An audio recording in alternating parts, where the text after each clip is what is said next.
Imagine finding out on your wedding day that your partner's family has a dark past of racism. Now imagine that you're black. This is just the beginning of the story of Zuri and Ethan, an interracial couple who find themselves at the center of a battle that goes far beyond their love. Hello, welcome. Enjoy the content, subscribe to the channel, and turn on notifications so you don't miss any stories. The morning sun seeped through the curtains of the hotel room in Boston, where Zuri Johnson was preparing for the most important day of his life. Her fingers trembled slightly as she adjusted her veil in front of the mirror, reflecting not only her image, but also the expectations and anxieties she carried. "Take a deep breath, darling," said Amara, her best friend since her college days at Harvard. "You look absolutely stunning." Zuri forced a smile, but her eyes revealed an inner storm. What if I'm not good enough for his family, Amara? What if they never really accept me?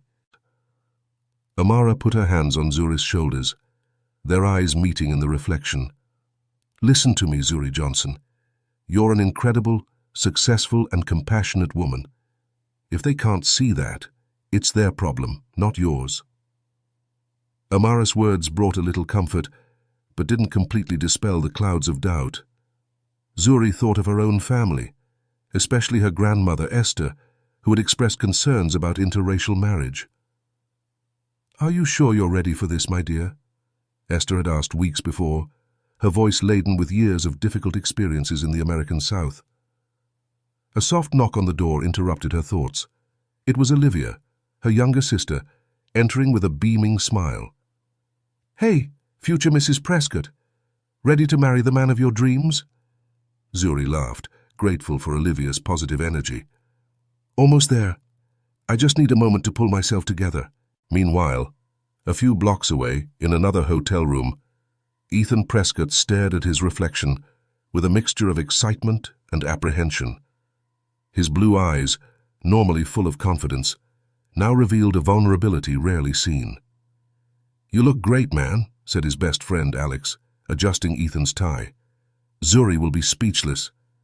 Ethan smiled weakly, his hand unconsciously touching the prosthesis on his left leg, a constant reminder of the accident that changed his life at the age of 18. "Sometimes I wonder if she really knows what she's getting into, Alex. Marrying someone like me." Alex interrupted, his voice tight. "Someone like you? You mean an amazing guy who overcame adversity to become one of Boston's most respected lawyers?" "Yes, she knows exactly what she's getting into." Alex's words brought a genuine smile to Ethan's face, but they didn't completely erase his worries. He thought of his mother, Catherine, and the tense conversation they'd had the night before. She had seemed nervous, almost guilty, as if she was hiding something. "Ethan, darling," she had said, her voice trembling slightly, "are you sure about this? About marrying? Well, you know." He had cut off the conversation abruptly, irritated by the implication in his mother's words. Now, hours before the ceremony, he wondered if there was more to that hesitation than he had imagined. A ring on his smartphone brought him back to the present. It was a message from Zuri. "I can't wait to see you at the altar. I love you." Those simple words momentarily dispelled his doubts. Ethan took a deep breath, straightened his shoulders, and turned to Alex. "Come on. I've got a bride waiting for me." As the two groups made their way to Trinity Church in Copley Square, the scene was set for a ceremony that promised to unite not just two hearts, but two families, two cultures, and two different worlds. Guests began to arrive, filling the pews of the historic church. Zuri's college friends, Ethan's fellow lawyers, family members from both sides, some visibly uncomfortable, others overjoyed. As the moment of the ceremony approached, the tension and anticipation were palpable. No one could have predicted that this day, which was supposed to be one of pure celebration, was about to turn into a test of love, loyalty, and understanding that neither of them had imagined. The organ of Trinity Church intoned the first notes of the wedding march, and all eyes turned to the entrance. Zuri, radiant in her white dress, began her walk down the center aisle, her father, Dr. William Johnson, at her side. Each step was a mixture of anxiety and joy, her eyes fixed on Ethan, who was waiting for her at the altar. Ethan felt his heart race at the sight of Zuri. At that moment, all his insecurities seemed to melt away. He remembered the day they met, 3 years ago, at a civil rights conference in Washington, D.C. The connection was instantaneous, transcending racial and physical differences. When Zuri reached the altar, Ethan held out his hand, their fingers intertwining as a symbol of their union. Reverend Michael Anderson, a longtime friend of the Johnson family, began the ceremony with words about love, commitment, and overcoming. "We are here today," said Reverend Anderson, "to celebrate not only the union of Zuri and Ethan, but also the strength of love that overcomes barriers and defies expectations." As the Reverend spoke, Zuri noticed something strange. Catherine, Ethan's mother, looked uneasy, exchanging nervous glances with her husband, Robert. Zuri tried to push away the worry, focusing on the words of love she was about to exchange. It was time for the vows. Ethan went first, his voice firm but emotional. "Zuri, since the day I met you, you've brightened my life in ways I never imagined possible. You saw me beyond my physical limitations. You loved me for the person I am.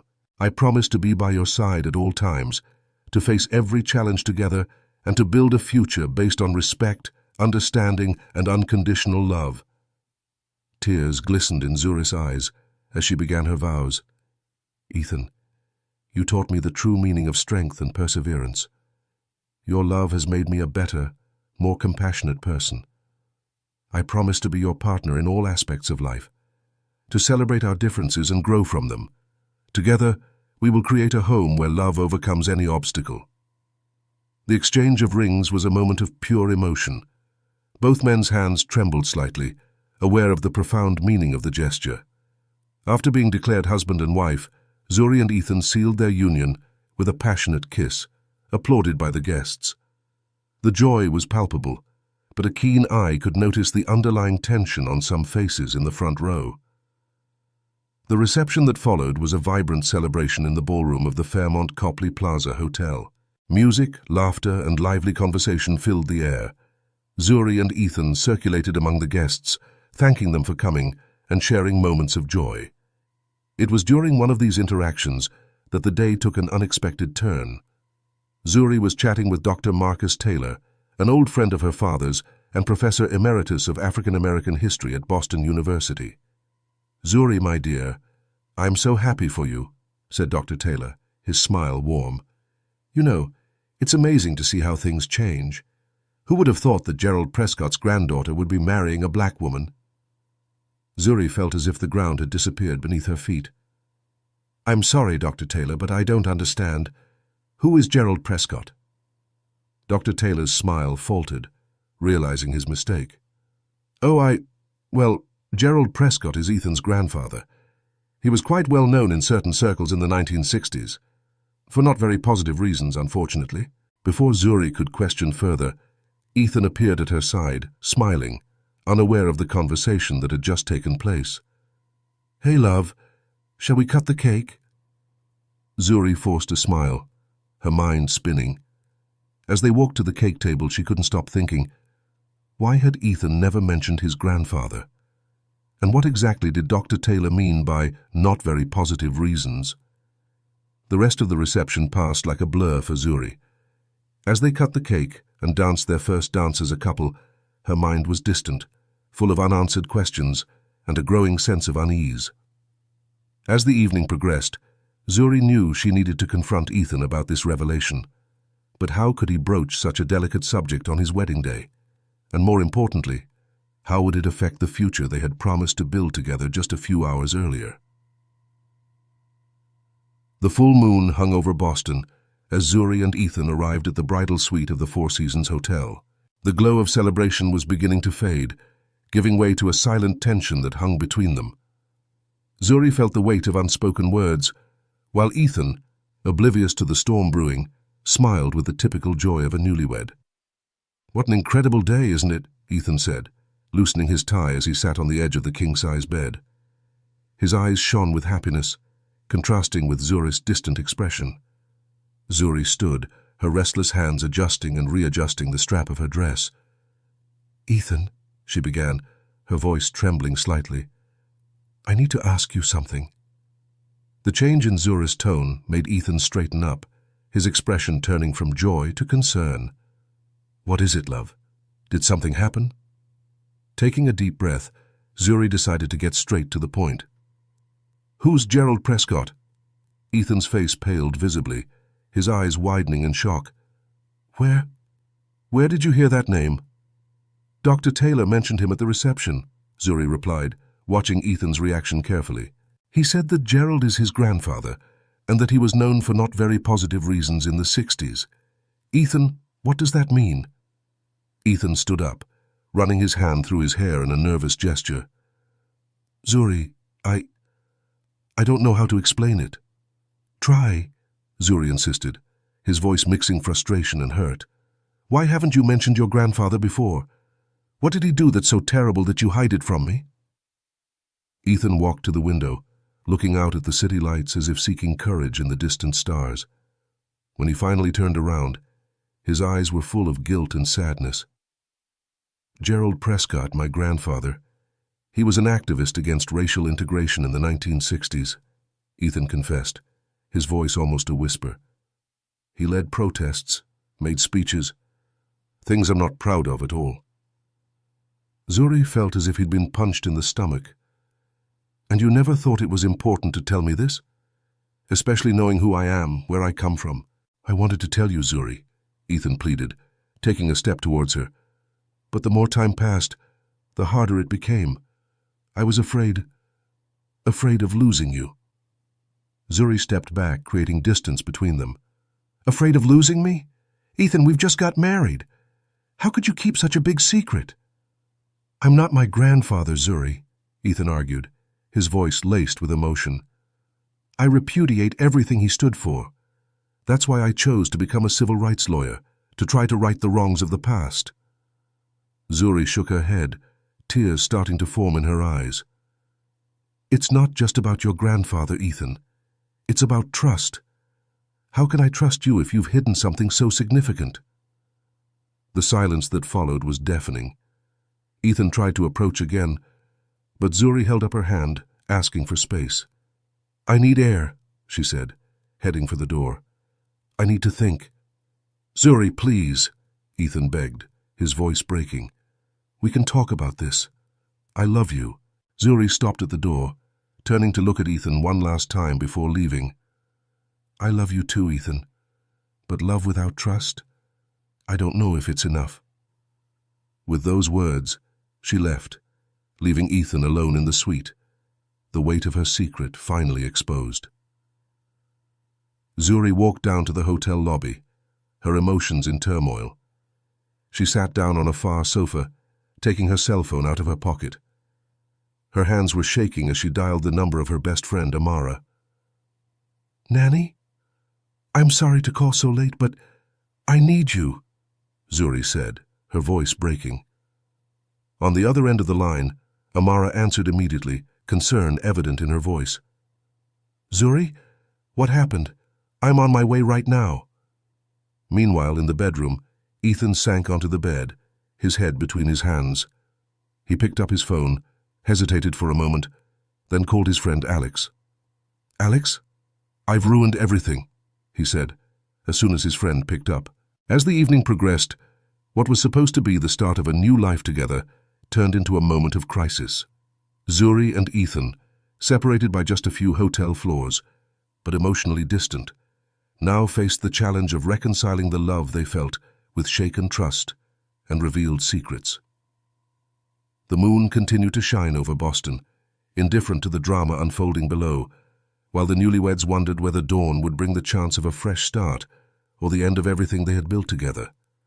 The rising sun painted the Boston skyline in shades of orange and pink, but for Zuri, the world seemed to have lost its colors. She was sitting on a bench in the Boston Public Garden, the place where Ethan had proposed to her just 6 months ago. Amara, true to her word, was by her side, offering silent comfort. "I don't know what to do, Amma," Zuri whispered, breaking the morning silence. "How could he hide something so important?" Amara sighed, choosing her words carefully. Zuri, you have every right to be hurt. But maybe Ethan really was afraid of losing you. Zuri shook her head in frustration. But don't you see? By hiding it, he betrayed my trust. How can I build a life with someone who hasn't been completely honest with me? Meanwhile, at the hotel, Ethan paced back and forth in his room, Alex watching him with concern. Dude, you need to calm down, Alex said, trying to reassure his friend. Zura's coming back and you guys are going to talk about it. Ethan paused, running his hand over his tired face. What if she doesn't come back, Alex? What if I've lost the best thing that ever happened to me because of a stupid mistake? Alex stood up, putting a hand on Ethan's shoulder. Look, what your grandfather did was horrible, but you're not him. You need to show that to Zuri. Back in the park, Zuri suddenly stood up. I need to talk to him, Amma. I need to understand why he did it. Amara nodded, a small smile forming on her lips. That's it, girl. Face it head on. With determined steps, Zuri returned to the hotel, her heart pounding in her chest. When she reached the door to the suite, she hesitated for a moment before knocking. Ethan opened the door, his red, puffy eyes showing the signs of a sleepless night. Zuri, he whispered, relief and fear mixed in his voice. We need to talk, Zuri said, entering the room. Alex, sensing the tension, mumbled an apology and left quickly. The silence between them was palpable. Finally, Ethan spoke.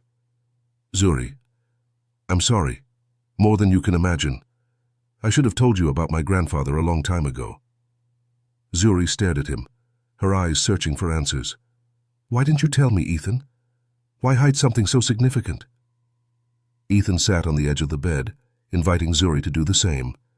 She hesitated, but eventually sat down, keeping a distance between them. When we first met, Ethan began, his voice trembling, it was as if I had found a part of myself that had been missing. You saw me beyond my disability, beyond my past. I was afraid that if you knew about my grandfather, you'd see me differently. Zuri felt his anger subside a little, replaced by a deep sadness. Ethan, I love you for who you are, but part of who you are includes your history, your family. How can I really know you if you hide parts of yourself? Ethan nodded, tears forming in his eyes. You're right. I made a terrible mistake not trusting you, not trusting us. I want to make it right, Zuri. I want you to know my whole story, as painful as it is. Zuri took a deep breath, feeling the weight of the situation. I want to listen, Ethan, but I need you to understand that the trust we had, it's been shattered. It will take time to rebuild it. Ethan held out his hand, hesitantly, and Zuri, after a moment's hesitation, took it. I understand, he said softly, and I'm willing to do whatever it takes to win back your trust. You're my life, Zuri. I can't lose you. They talked for hours. Ethan talked about his grandfather, about how he discovered the truth as a teenager and how it shaped him. He talked about his shame, his desire to be different, to be better. Zuri listened, sometimes with anger, sometimes with understanding, but always with love. As the sun began to set, casting long shadows across the room, Zuri and Ethan were exhausted, but closer than they had been in the morning. It's not going to be easy, Zuri said, her voice tired but determined. We have a lot to work on, a lot to overcome. Ethan nodded, gently squeezing Zuri's hand. I know, but if you're willing, I promise I'll do everything I can to make us the couple we promised to be yesterday at the altar. Zuri looked down at her wedding rings, symbols of a promise that now seemed simultaneously more fragile and stronger. I'm willing to try, she finally said, but we need to do it together, with complete honesty. As night fell over Boston, Zuri and Ethan stayed together, aware that their path would be difficult, but determined to face it united. The love that brought them together was being tested, but also strengthened, as they faced the truth and the consequences of long-kept secrets. The dawn brought with it a mixture of hope and apprehension for Zuri and Ethan. After a night of intense and emotional conversations, they decided it was time to face their families and the consequences of their revelations. Zuri decided to start with her own family. She and Ethan headed to the Roxbury neighborhood, where her parents, William and Adana Johnson, had lived for decades. The Victorian house, with its well-kept facade and lush garden, was a testament to the Johnson family's success and perseverance. When they arrived, Zuri hesitated at the door, her hand trembling slightly as she rang the bell. Ethan, sensing her hesitation, held her free hand, offering silent support. The door opened, revealing Adana's worried face. "Zuri, Ethan, what happened? I thought you'd be enjoying your honeymoon." Zuri took a deep breath. "Mom, we need to talk. All of us." Adana led them into the living room, where William was already sitting, an expression of confusion on his face. The silence was palpable as everyone settled down. "Dad, Mom," Zuri began, his voice shaking. "Yesterday we found out something about Ethan's family that, well, it changed everything." Ethan, gathering his courage, decided to speak. "My grandfather, Gerald Prescott, was an activist against racial integration in the 60s. I didn't tell Zuri that before the wedding." The shock was visible on William and Adana's faces. William stood up abruptly, his voice heavy with emotion. "You knew about this, and yet you married my daughter." "Dad, please," Zuri interjected. "Ethan isn't your grandfather. He's here now, being honest with us." Adana, ever the voice of reason, put a hand on her husband's arm. "William, let's hear what they have to say." For hours the room became the scene of an intense and emotionally charged conversation. Ethan shared his shame at his family's past, his struggle to distance himself from that legacy, and his deep love for Zuri. William, initially furious, gradually began to see beyond the Prescott name, recognizing the man his daughter had chosen. "It won't be easy," William finally said, his voice softer. "But if my daughter sees goodness in you, Ethan, then I'll try to see it too." Adana, with tears in her eyes, hugged Zuri and Ethan. "Your love will have to be stronger than the past. We're here to support you." Leaving the Johnsons' house, Zuri and Ethan felt a weight being lifted from their shoulders. However, they knew that the biggest challenge was yet to come, facing Ethan's family. The couple headed for the suburb of Wellesley, where the Prescotts lived. The imposing mansion seemed even more intimidating now that Zuri knew about its dark past. Catherine Prescott answered the door, her expression a mixture of surprise and guilt. "Ethan? Zuri? We didn't expect you so soon." Robert Prescott joined them in the living room, the tension palpable in the air. Ethan, holding Zuri's hand tightly, decided to get straight to the point. "Mom, Dad, Zuri found out about Grandpa Gerald," he said, his voice firm. "Why didn't you ever tell me the whole truth?" Catherine covered her face with her hands, sobbing silently. Robert, his face a mask of regret, spoke. "We wanted to protect you, son. Your grandfather's past. It's a stain on our family that we try to forget." Zuri, mustering all his courage, decided to speak. "Mr. and Mrs. Prescott, I understand that you wanted to protect Ethan, but hiding the truth only perpetuates the cycle of ignorance and prejudice." To everyone's surprise, Catherine got up and knelt in front of Zuri, tears streaming down her face. "Zuri, forgive me. When I first saw you and Ethan together, I was afraid.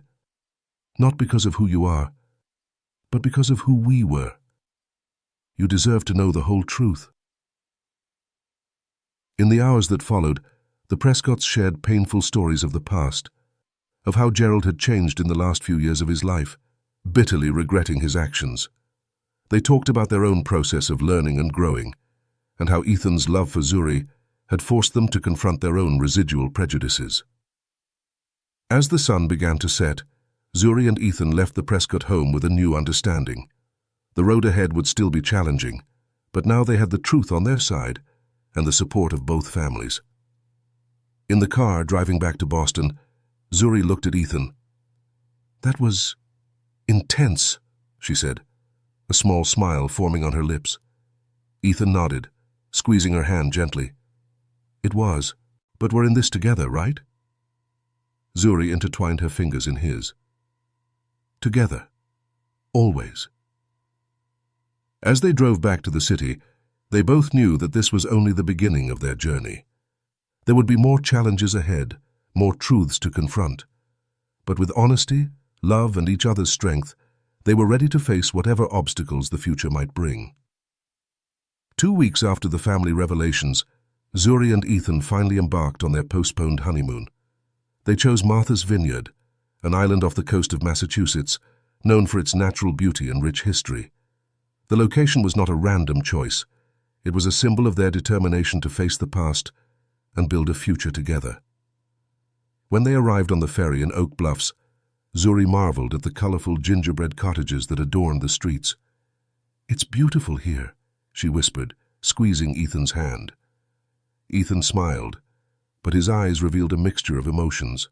"Did you know that this island has a fascinating history of thriving African-American communities, especially in Oak Bluffs?"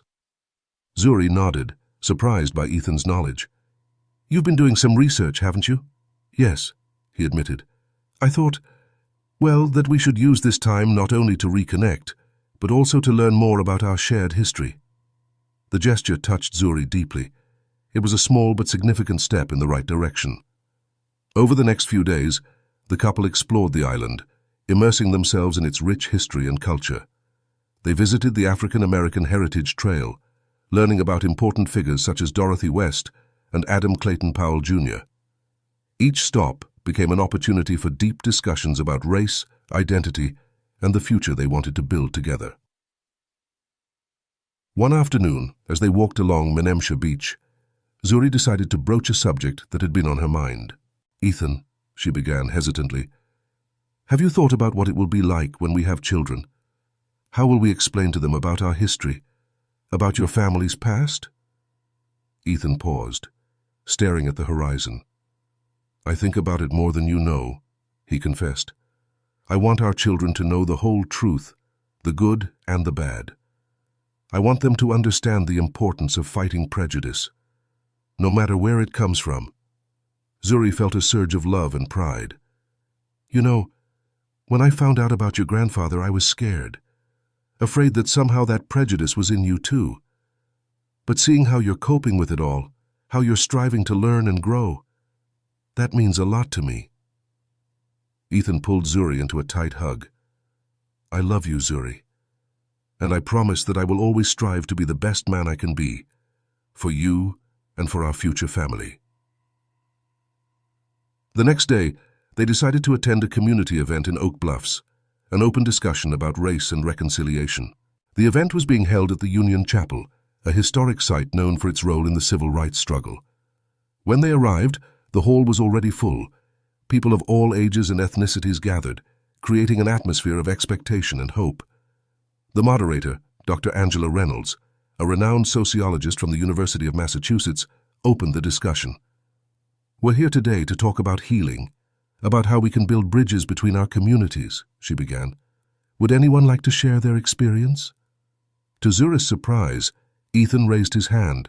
With an encouraging squeeze from Zuri, he stood up. "My name is Ethan Prescott," he began, his voice shaky but determined. "I recently discovered that my grandfather was an activist against racial integration in the 1960s. A murmur ran through the room, but Ethan continued. "I married a wonderful black woman, and together we are learning to navigate this painful past. I'm here today because I want to be part of the solution, not the problem." Ethan's words opened the floodgates. For hours, people shared their stories, their struggles, and their hopes. Zuri also spoke, sharing her initial fears and how love and honesty were helping her overcome them. At the end of the event, several people approached Zuri and Ethan, thanking them for their courage in sharing their story. One elderly woman with tears in her eyes hugged them both. "You give me hope," she said. "Hope that we can overcome the past and build a better future together." That evening, back at their seaside cottage, Zuri and Ethan reflected on the day. "You know," Zuri said, nestled in Ethan's arms, "when we decided to come here, I thought it would just be to reconnect. But this went much deeper." Ethan nodded, gently kissing Zuri's forehead. I think we've found our mission, haven't we? To use our story, our journey, to help others face the past and build a better future. Zuri smiled, feeling a surge of purpose and determination. Together we can make a difference. As the sound of the waves lulled the couple, they knew that their honeymoon had turned into something much bigger. It was the start of a new journey, not just for them, but for all those their lives would touch in the future. With love, honesty, and courage, Zuri and Ethan were ready to face any challenge the world could throw their way. 3 months after their honeymoon, Zuri and Ethan were back to their routine in Boston, but with a new perspective on their relationship and their role in the community. Fall painted the city in shades of gold and red, reflecting the changes the couple were experiencing in their lives. One Wednesday morning, Zuri arrived at the office of the law firm where she worked, located in the heart of Boston's financial district. She had recently been promoted to junior partner, a significant achievement that brought with it new challenges and responsibilities. Upon entering her office, Zuri was greeted by a pile of documents on her desk and a series of urgent emails. Among them, one in particular caught her eye. It was from Marcus Wheeler, an African-American colleague from a smaller office, asking for help in a case of racial discrimination at work. Zuri felt a tightness in his chest. The case was complex and politically sensitive, involving a large corporation with close ties to the firm where she worked. Accepting the case could potentially damage her career, but refusing would mean turning her back on someone who needed her help. Meanwhile, on the other side of town, Ethan was facing his own challenges at the rehab center, where he worked as a lawyer and counselor. He was in a tense meeting with the board of directors, discussing a new integration program he had proposed.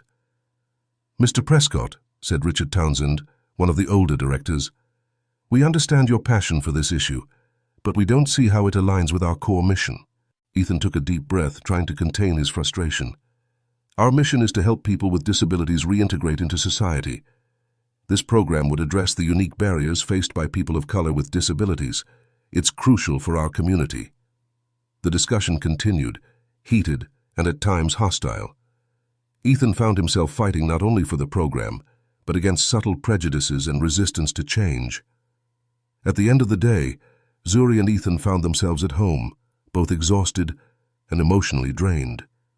Sitting at the kitchen table with steaming cups of tea between them, they shared the day's events. "I don't know what to do, Ethan," Zuri confessed, his hands wrapping around the hot cup. "If I take this case, I could be risking everything I've worked for. But if I don't—" Ethan reached out, covering Zuri's hand. "You know what's right, love. The question is, are you willing to face the consequences?" Zuri nodded slowly. "And you? How did it go with the counsel?" Ethan sighed, running a hand through his hair. "It was difficult. Sometimes I feel like I'm swimming against the current. But I can't give up. Not now." Just then, Zuri's phone rang. It was Amara. "Zuri, you need to turn on the TV now. Channel 5. Confused, Zuri and Ethan turned on the television. On the screen, a reporter was doing a story on racial discrimination in large Boston corporations. To their shock, the name of the company involved in Marcus Wheeler's case was mentioned. "Oh my God," Zuri whispered. "This is going to explode." Ethan squeezed Zuri's hand. "It looks like your decision has just become a lot more complicated." In the days that followed, Zuri and Ethan found themselves at the center of a storm. Zuri decided to take on Marcus' case, facing veiled disapproval from some senior partners and subtle pressure to back down. Ethan, for his part, continued to fight for his program, using the media attention on discrimination issues to highlight the importance of his proposal. One evening, as they worked side by side at their dining room table turned makeshift office, Zuri looked at Ethan. "Do you ever wonder if we're doing the right thing?" she asked, her voice low and tired. Ethan stopped typing, turning to face her. "Every day," he admitted. "But then, I remember why we started this. I remember the people who count on us." Zuri smiled, feeling a wave of love and gratitude. "You know, when we got married, I thought our biggest challenge would be dealing with the past. But now I see that it's building the future, day by day." Ethan leaned in, gently kissing Zuri. "And we're doing it together. That's what matters." That night, while the city slept outside, Zuri and Ethan continued to work, side by side. They knew that the road ahead would be difficult, full of obstacles and moments of doubt. But they also knew that together, they had the strength to face any challenge. As fall gave way to winter, Zuri and Ethan continued their fight, not just for their careers, but for a fairer and more inclusive future. Every small victory, every moment of mutual understanding, was a step towards the world they dreamed of building, a world where love could truly overcome all barriers. Winter in Boston arrived in full force, covering the city in a white blanket of snow. For Zuri and Ethan, the cold outside contrasted with the heat of the battles they were facing in their professional and personal lives. It was a Thursday evening, and Zuri was working late in her office, immersed in the racial discrimination case she had taken on. The silence of the night was broken by a soft knock on the door. "Come in," Zuri said, without taking her eyes off the documents in front of her. "Zuri, can we talk?" The voice of Leonard Blackwell, one of the firm's senior partners, made Zuri raise his head abruptly. "Of course, Mr. Blackwell. What can I do for you?" Zuri replied, trying to keep his composure. Leonard closed the door behind him and sat down in front of Zuri's desk. "It's about the Wheeler case. Zuri, you need to understand the delicate position you're putting the firm in." Zuri felt his heart racing, but kept his voice steady. "With all due respect, Mr. Blackwell, this case is important. We can't ignore injustice just because it's inconvenient." "Inconvenient?" Leonard laughed humorlessly. "Zuri, this could cost the firm millions. Contracts, reputation. You're risking everything we've worked for." "What we work for?" Zuri repeated, his voice rising slightly. "I thought we worked for justice, Mr. Blackwell. Or does that only apply when it's convenient?" Leonard's face hardened. "Be careful, Zuri. You're talented, but you're not irreplaceable. Think carefully about what you're doing." When Leonard left, Zuri felt the full weight of his words. She picked up the phone, dialing Ethan's number with trembling hands. Meanwhile, Ethan was in a tense meeting at the rehabilitation center. His integration program had finally been approved, but with so many restrictions that it barely resembled the original proposal. "This isn't enough," Ethan argued, frustration evident in his voice. "We're only scratching the surface of the problem." Richard Townsend sighed heavily. "Mr. Prescott, we've already made more concessions than usual. Perhaps it's time to accept the victory you've achieved." Ethan was about to reply when his phone vibrated. Seeing Zuri's name on the screen, he excused himself and left the room. "Zuri? What's wrong?" Concern was evident in his voice. "Ethan, I think I'm about to lose my job," Zuri said, his voice trembling slightly. 20 minutes later, Ethan walked into Zuri's office, finding her sitting in her chair, looking out of the window at the snow-covered city. "Hey," he said softly, approaching. Zuri turned around, tears shining in her eyes. "Ethan, what are we doing? Is it worth risking everything?" Ethan knelt down beside her, taking her hands in his. "Zuri, remember what we promised? That we'd face everything together? That includes the hard times." Just then, there was a knock on the door. It was Marcus Wheeler, Zuri's client. "Sorry to interrupt," he said, sounding nervous. "Zuri, I've come to tell you that I'm withdrawing the case." "What?" Zuri and Ethan exclaimed in unison.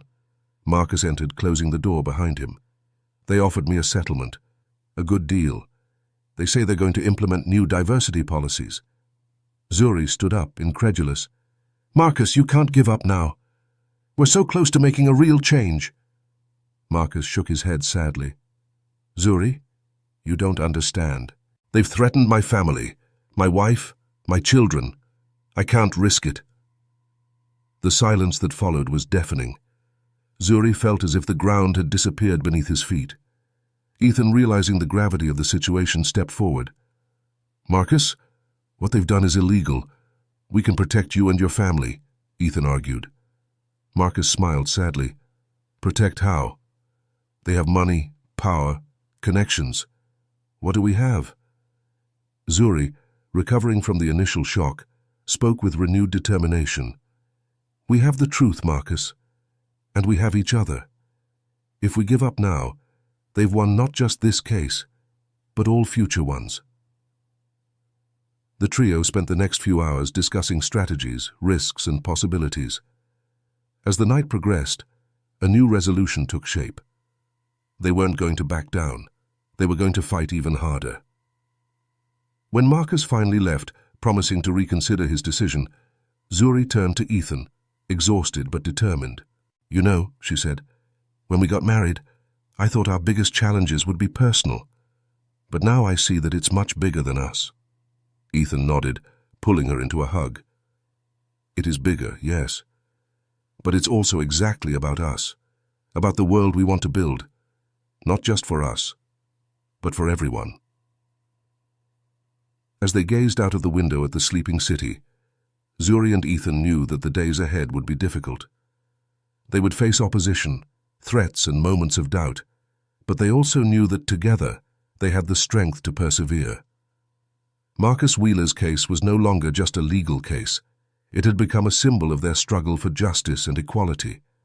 And as the snow continued to fall outside, Zuri and Ethan silently renewed their commitment to each other and to the cause they had embraced. The battle was far from over, but they were ready to face it, together, as they had always promised. Spring arrived in Boston, bringing with it not only the blooming of flowers, but also an explosion of events that would change Zuri and Ethan's lives forever. It was an April morning when Zuri received an anonymous email. With trembling hands, she opened the attached file and her eyes went wide. There, in front of her, were internal documents from the company involved in Marcus Wheeler's case, irrefutable evidence of systematic discrimination and retaliation against employees who dared to speak out.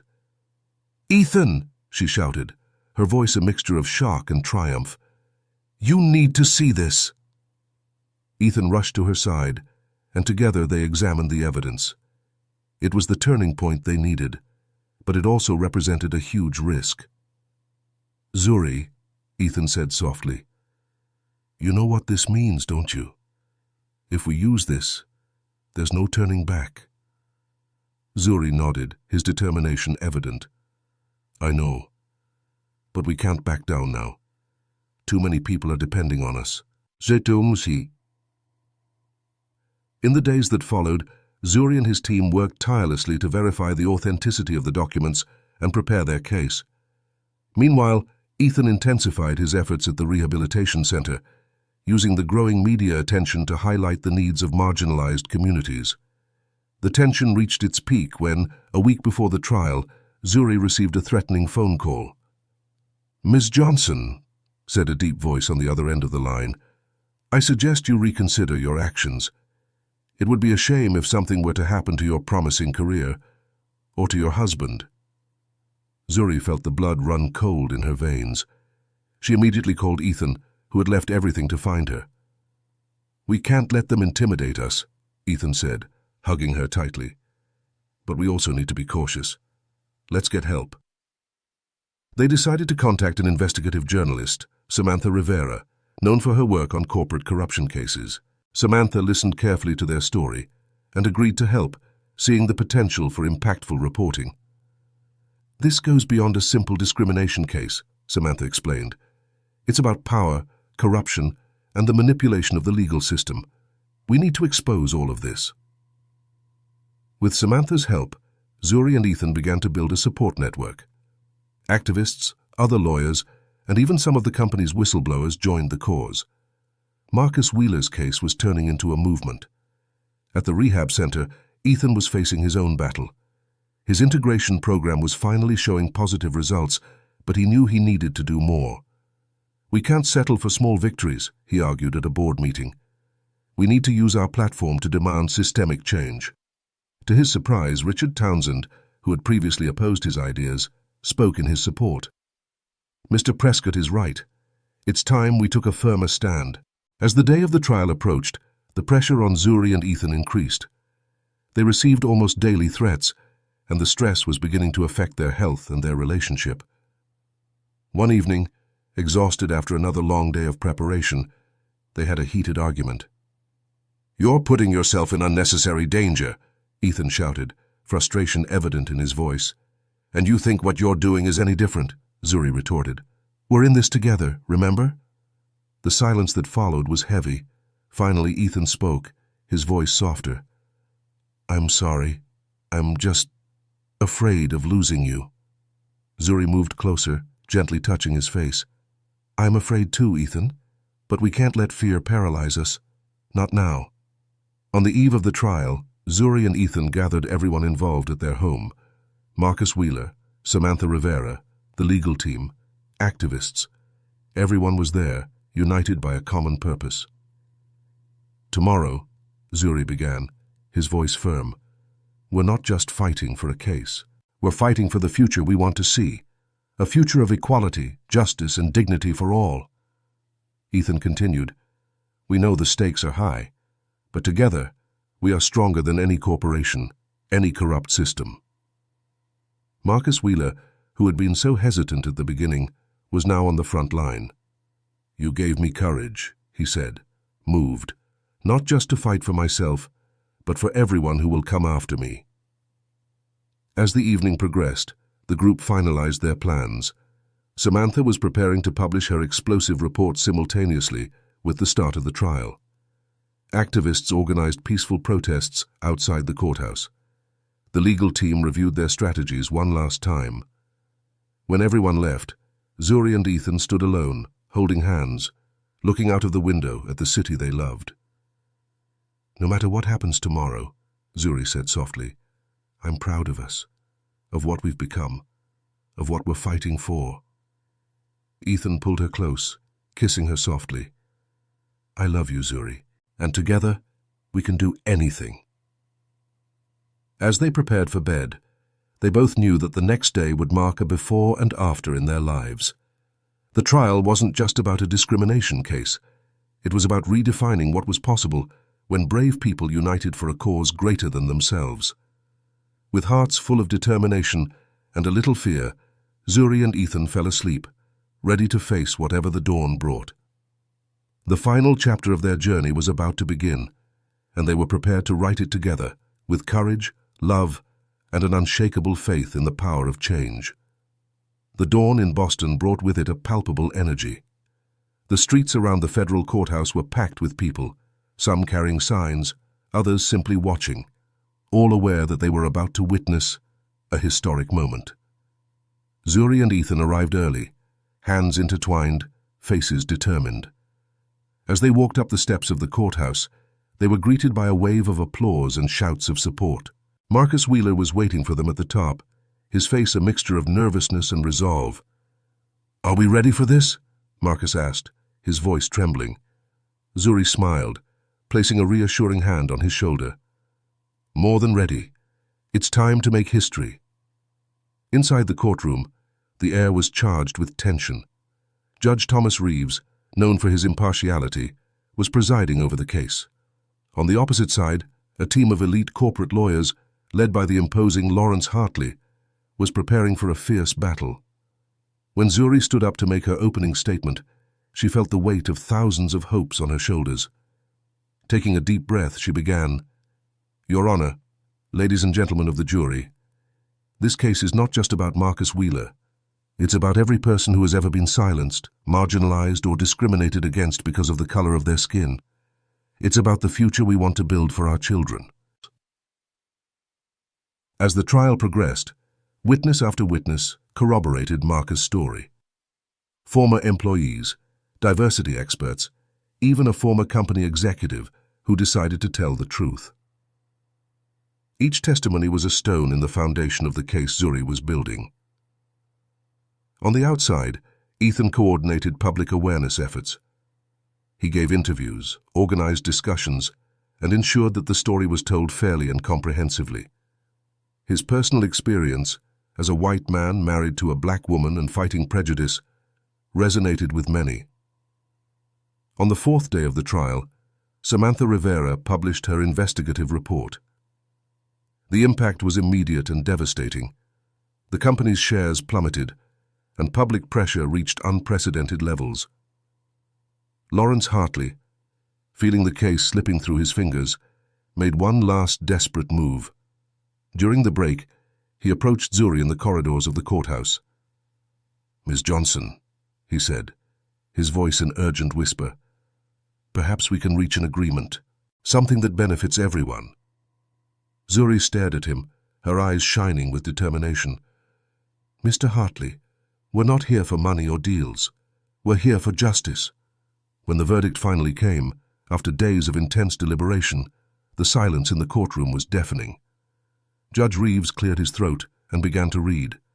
"In the case of Wheeler v. XYZ Corporation, this court finds the defendant guilty of systematic racial discrimination and retaliation against employees."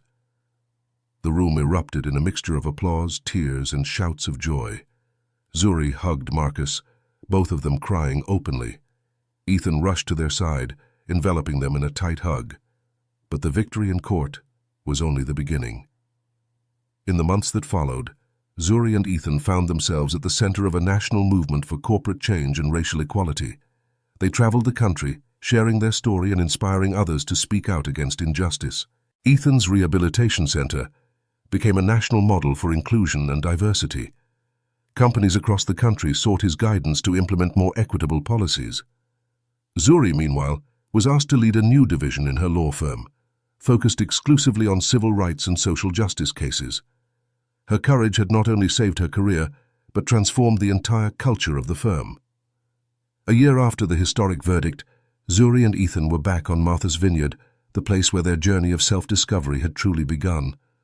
Sitting on the beach, watching the sunset, they reflected on everything they had been through. "Did you ever think we'd get this far?" Zuri asked, her head resting on Ethan's shoulder. Ethan smiled, kissing her forehead softly. "Honestly? No. But with you by my side, I feel like we can do anything." At that moment, Zuri felt a movement in her belly. She took Ethan's hand and placed it on her slightly rounded belly. "Our future," she whispered, tears of joy in her eyes. Ethan hugged her tighter, overcome with emotion. "Our legacy," he replied. As the sun set over the horizon, painting the sky in shades of orange and pink, Zuri and Ethan knew that their journey was far from over. In fact, it had only just begun. With a child on the way, they had a new mission: to create a world where love truly overcame all barriers. The Wheeler case had been a turning point, not just in their lives, but in the conscience of a nation. It was a powerful reminder that when people of goodwill unite for a just cause, real and lasting change is possible. As the stars began to dot the night sky, Zuri and Ethan remained embraced, grateful for the path they had traveled and hopeful for the future they were helping to shape. Their love, tested by the fire of adversity and strengthened by shared determination, was a beacon of hope for all who knew them. And so, in the stillness of that summer evening on Martha's Vineyard, a new chapter opened, not just for Zuri and Ethan, but for all those who dreamed of a fairer, more equal world. Their legacy of love, courage, and commitment to justice would continue to inspire generations to come, proving that indeed, love can overcome all barriers. If you discovered a painful family secret that challenged your current values and beliefs, such as Ethan's family's racist past, how would you deal with it? Would you face the truth openly, even if it could cost you relationships and your reputation? Or would you try to bury the past in the name of family and social harmony? Leave your opinion in the comments. Thank you so much for watching until the end. If you enjoyed this story, don't forget to subscribe to the channel, leave a like, and comment your thoughts. Your participation is very important to us. See you next time.